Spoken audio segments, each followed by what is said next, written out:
Hey everyone, I'm out in the country today in DeLand, Florida at Pattys Parrot Palace.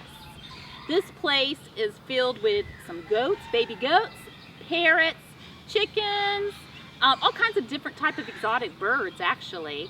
And she's going to explain to us how she actually got into this rescue business with these birds, which is very fascinating. So come on, let's go check out the birds.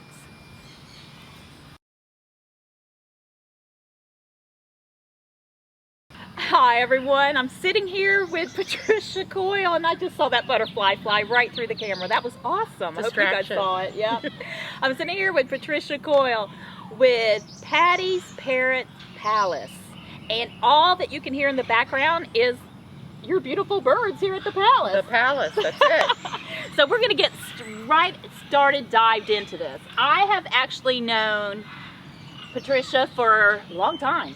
Since we were children. Yeah, 20 years like yeah, since we were children. Yep. And so when she started this, I was a little shocked, I'm not going to lie, because, you know. I was always in the business world. You're always in the business world. Yeah. And then all of a sudden, you invited me to your palace here, and I was shocked. I was like, wow, how did this all... So, tell me, how in the world did you ever get into adopting these parrots? Well, a strange story. I was at a friend's house in South Florida. She had two little birds on her patio and they just sounded so sweet. You know, I was like, oh, I would love a bird on my back patio. So I got one, then I got two, and then I went to find a cage and I ran into a hoarding situation. And it was just deplorable. And I couldn't leave it there. And so I called my husband at work, told him to get me 2 trucks. I didn't know what I was doing. The woman was trying to sell the birds, and by the time we got there with the trucks, one of the birds had died from a rat bite. Oh my gosh. That's how bad the situation was. So she turned over the birds, and we set up a quarantine area, and my goal originally was to just rehome them, just find new homes for them, you know. I didn't want to get into some huge, I had a job, I was busy, I loved what I did, and but over time we realized that these birds were coming back, that people's lives change 5 to 7 years, and the bird is no longer a priority. Either we have a child, or my parents move in with me, or we're traveling now, or I'm going back to work, and so we just started seeing this cycle of these birds coming back around and around. And that's when we decided to make the sanctuary and make a permanent home. Even though we could only probably do a dent in the whole organization and the whole crisis with the birds, at least we could make a dent in it. And so we have 100 birds here. Wow. Yeah, we put them all into flight. I left my position a few years ago, not because of the birds, but when I left, I wasn't going to just stop my mind from working either. And so this is a way to stay connected to the volunteers and to the public and to you and do something other than for myself. I love it. Yeah. And so there is a crisis with exotic birds. They expect about 40,000 birds to enter into rescues and sanctuaries in the next 10 years. Because all these baby boomers who, you know, in the day this was so cool to own this talking bird, if you go back to like Beretta and those old shows, and everybody started getting these birds, and you know, there's really no regulations on the breeding of them. So they're just breeding and breeding and breeding and breeding, and people are buying them as babies and they're so cute, and then as soon as they turn into a teenager, they don't want them. They bite, they scream. And all they really want to do is have companionship. They just want another bird. Right. They don't really want us. They want another bird. And once you realize that you can't just have one bird, they have to at least have a friend, you know, then you get 2, and then when they both turn teenagers, then you're really in trouble because you don't know what to do with them. So that's how we end up with most of them. But the cool thing is a lot of the parents who have surrendered their animals, or their birds, come out and see them. Oh. So they'll get a chair, they go out in the aviary, they bring their Subway or their lunch. We'll have to cut that out, right? Subway. They bring a sub, And they bring something to drink, and they sit out there and they enjoy the birds, and they get their time with their bird, and then they get to go back to work and children and family and all the other obligations that go along with life. So very interesting. Yeah. So because they cannot take care of the bird properly, they still have that connection to that bird because that was their animal. that's their pet. right. Still is. Yep, Still is. still is. Yeah. Yeah. So they get this, wow. Yeah. So they relinquish kind of the ownership of the bird in a Right. way, because we have to make certain crisis decisions sometimes on the bird. We can't be calling every owner or parent, P-A-R-R-O-N-T. We call them parents. And I love it. So they're actually our birds, but we're almost like a foster parent to the parent. Very So yeah, so we have some that never come to see their bird, but they ask for updates because they're all over the state or nation. Right. And then we have some that make a point to one Sunday a month. We have one that even brings cocktails, sits in there with her cocktail and plays with her bird. So very nice. yeah, so whatever floats your boat, it's good with me. Wow, I didn't realize that. I didn't realize that you were actually housing several. Yeah, most Or- of them. Well, it used to be all rescued, and then we started seeing all these people that were calling saying, I can't keep my bird and I want to know where my bird goes the rest of its life. Gotcha. And that's when we turned it into a sanctuary. That was the other reason for the sanctuary. So I would say 40% of the birds are members. So either their parent pays for them to be here, or we've actually reached out to businesses to sponsor a bird. And so they'll sponsor the bird for the year, it's tax deduction, and we get the expenses for that bird paid for. Very nice. Yeah, because that was my next question. I was going to ask you, how in the world do you pay for all It's of crazy. this? I mean, and we're all begging for the same dollar. Yeah. All the nonprofits, and I don't have a recording artist singing for me on the TV to get the money coming in. So we do a lot of fundraising. We have had some large organizations that match. They'll say, hey, if you give our employees volunteer hours, we'll match it $10 an hour. So am I allowed to list some of them? Is that okay or not? Walt Disney World, CarMax, and Pulte Homes. Those three alone match every person that comes here that's from them $10 an hour. Wow. So last year was $20,000 Wow, that's very between nice. the three of them. I'm surprised that Disney hasn't been interested in any of the birds or anything. They're more of an entertainment kind of thing, which thank God for that. Thank God that there's people out there that are going to take some of these birds, because I know of 6 rescues or sanctuaries just in Florida that have over 300 birds apiece. So, we have to find ways to use these birds, but to still allow them to be birds. Here, we just want them to be birds. Yeah. We're not teaching them to ride a bike or, turn over and say certain things, although they do turn over and say certain things. We just want them to be birds. That's what they want to be. I got whistled at earlier. I liked Yes, it. yeah, but we did that on purpose. We paid for that one. I know I catch myself in the morning, so I walk outside, I got my cup of coffee, and dew's still on the grass, the rooster's crowing, and you hear, good morning, give me kissing. Woo-wee! And I'm like, this just boosts me right up. I'm ready to go, man. I love it. So my neighbors are probably going, listen to her over there. Good morning, everybody. Give me kissy, give me kissy. Yeah, So, they think it's you. Yeah. Love it. Whatever, right? So. Oh, one of the interesting things for all of this that you do too is, how in the world do you do this with lupus? Oh my gosh. Well, people look at you and they say, you don't look sick. Right. And let me tell you, that is the worst illness to have, is for someone to look at you and not see anything.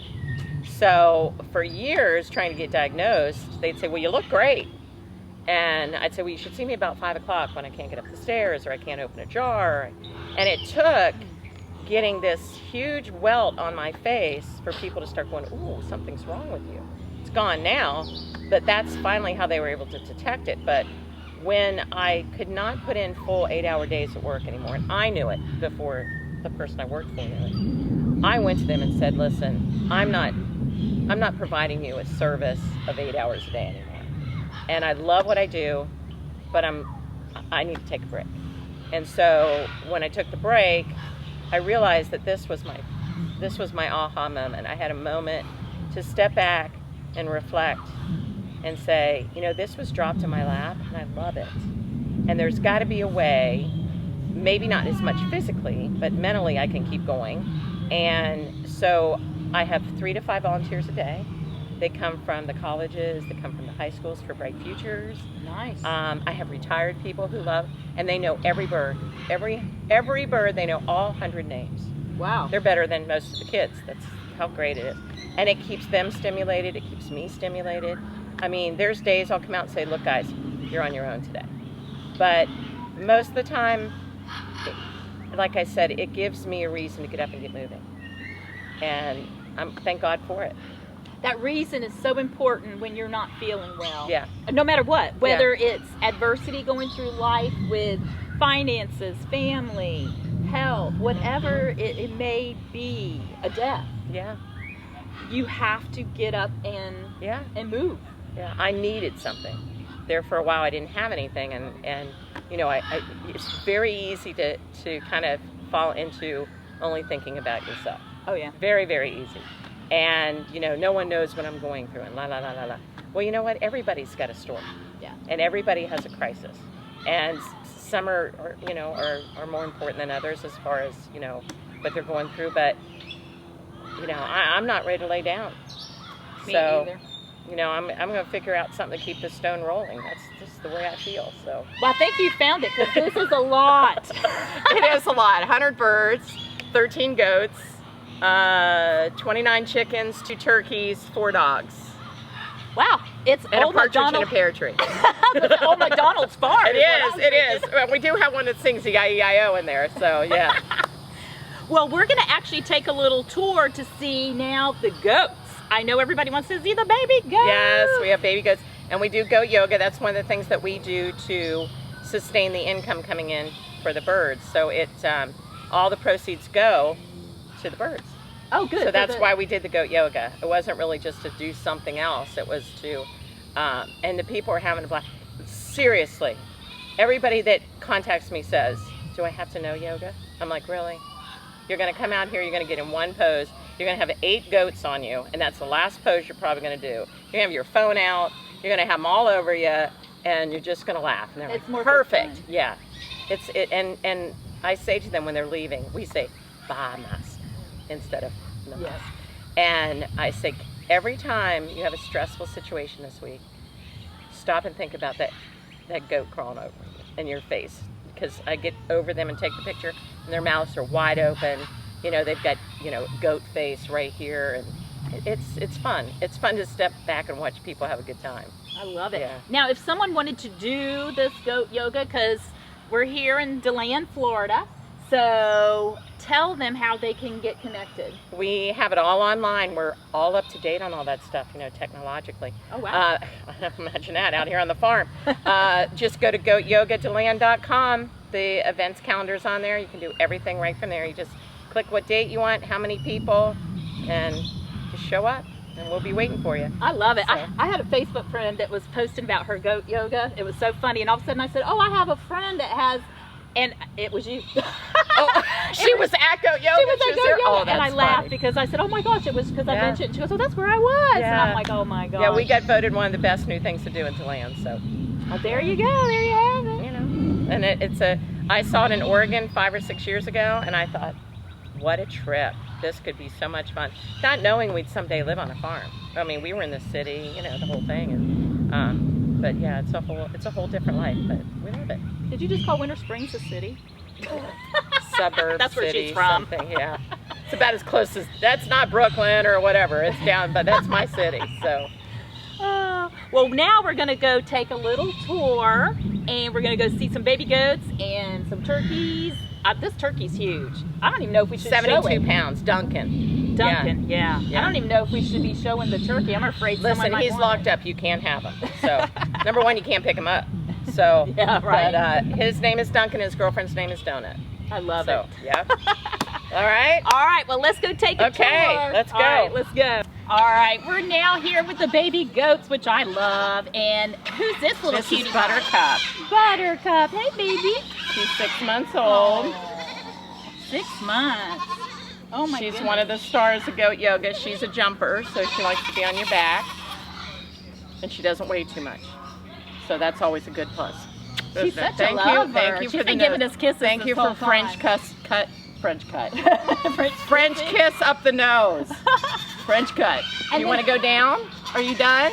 You want to go down? All right, come on. Oh, I wanted her to go get our director. Doggone it. Oh, well, we can get her. We can get her. Not a Ready? good idea. Ready to jump? Show them how you jump. Aw. So there's all of them. And there's one of the babies. That's Coco over there. Oh, here she comes. Hi, Coco. She says we know our names. Hi, Coco. Yes. Oh my God. Coco. Oh, this is Valentino, born on Valentine's Day. And that's Big Papa. That's Snickers in there with the big goatee. Snickers. I love Yeah, it. they're all named after candy. How did you come up with this? Do you love candy or what? Well, I eat all the time, so everybody's named after candy. We got Moon Pie, Buttercup. The only one that's not is Valentino because he was born on Valentine's Day. So we had to name him Valentino. Huh? So if you guys want to do goat yoga, this would be your goats that you'd be doing your yoga with. Yep, I absolutely. love it. Oh my gosh, they're so adorable. They're very sweet. What is the hardest part about taking care of the goats? Goats are the easiest thing to take care of. Oh, really? Oh, yeah. But certain goats will eat everything. These kind of goats, these are Nigerian dwarfs, they're not as destructible. Okay. You know, they don't. But if you'll notice, all my tree lines are up to where they can reach them. So, you know how trees will grow down? Not these, because if they can get on their hind legs, they're eating it. Ah, gotcha. Which is okay. But I don't think they're hard at all. I think they're easier than dogs, to be honest with you. But I don't want to, we keep saying in about 10 years, there's going to be goat rescues. Because everybody's going to be so in love with goats now. And what are they going to do with them in 10 years when they're not so cute anymore? Just like the birds and everything else. So they're a 10 to 15 year commitment. Oh, wow. But they're really easy animals. So one thing that we do that a lot of people don't is we keep their horns on them because we believe this is their only defense in the wild or out here when we're not watching them. A lot of people with goat yoga will debud them, and we're not a fan of that because we feel like that's their only protection. So Great. yeah, so it's kind of like us not having our hands to push away things. So, but yeah, and they'll eat anything. They'll eat the neighbors. They'll eat the neighbors. Plants. They'll eat wires. They'll eat anything. So safe housing for them at night is a good thing. You know how some people like to place them in their homes. Do you think that's a good idea? I don't think that's the greatest idea, but what do you think? I raised 6 of these in the house. Oh, well there you have it. I was wrong. Well, until they get to a point that they need to be outside, but I potty trained them, crate trained them. Unbelievable. So, and that makes them more socialized. right. So they're, you know, like Buttercup, the one, she was a crate trained baby and a bottle fed baby. She thinks she's a person. She doesn't think she's a goat. Now the bigger guys that weren't bottle fed and crate trained, they're real goats. I mean, they act like a goat, but she's very, very social. Wow. So more like a I don't dog. think I would leave him in my house long term. Right. Because it's, you know, it is what it is. But, you know, to each his own. Some people would rather have a goat than a dog. They're so friendly. Yeah, they are very friendly. So And what is their life expectancy? 12 to 15 years. So it's 12 to 15 for their life expectancy, where the birds are, Depending, anywhere from 50 to 80. wow, so they can outlive their owners. Several times over. Yeah. Yeah, so that's the problem. I Yeah. can see why some of these birds get abandoned. And you know, sometimes the birds are bought as a baby by a 50-year-old. I'm like, do you realize that this bird's gonna need 3 owners? Oh, hi Goober. This is why my trees are lifted up. Get that orange, Goober. There's always someone that likes to be on camera. Yes, and that's Goober. And Goober is also one of the stars of goat yoga. You can hear they call him the wrecking ball. He comes in and everybody just runs. So, huh, Goober? All right. Well, let's go take a look at your chicken. Let's go. And turkey. All right, let's go. Can you say hi? How old is this one? She's over 30. Over 30. Wow. Can you say uh-oh? Uh-oh. Is that Buddy?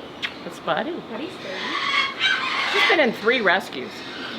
Oh my gosh. 3 rescues. Say uh-oh. Uh-oh. Did you see Sophie bit me? Uh-oh. She'll stick out her tongue. If you stick out your tongue, she'll stick her tongue out. Get her. Get her. Get her. Get her. I know my eyes got big. No! You ready to go? You say uh-oh? Uh-oh. Uh-oh. Uh-oh. No? It's like there's a camera. You know what that means. Huh. That you're the star? Yeah. See, our nails are really sharp today. Huh? Hi, Elvis. On her pretty little skin. Do you want to step up on Debbie? Oh, my No, goodness. put your arm out. Step up. They're sharp. They're sharp. That's Sophia. Hi, Sophia. Hi. How are you? Oh, okay. Okay, Sophia. Ow! Oh. Did you get that? Did you get it? Perfect. Perfect. Here. Ow. Step up. Oh, my gosh. He loves me. Yeah, he's making this noise. He says, and look at all my new feathers. Oh, my gosh, you do have a lot of A lot of new feathers. Duncan is huge. How many pounds did you say? 72 pounds. He's our hunk of love. I gotta say, this is the first time that I've ever massaged a real turkey. I don't even think I've... Other than when you're putting it in the oven. Yeah, well, that's something... I don't know how to cook, so I don't know. Oh, that's right. She doesn't know how So to this cook. is probably the first time I've ever touched a Perfect. turkey. Perfect. And this one, we have a thing. If you name it, you don't eat it. Yeah. You name it, you don't eat it. Aw. So, He's beautiful. isn't he sweet? And that's his girlfriend? That's his girlfriend. And it's amazing how primitive, you know, it goes back to the ages of the stone because very submissive the females are to the men.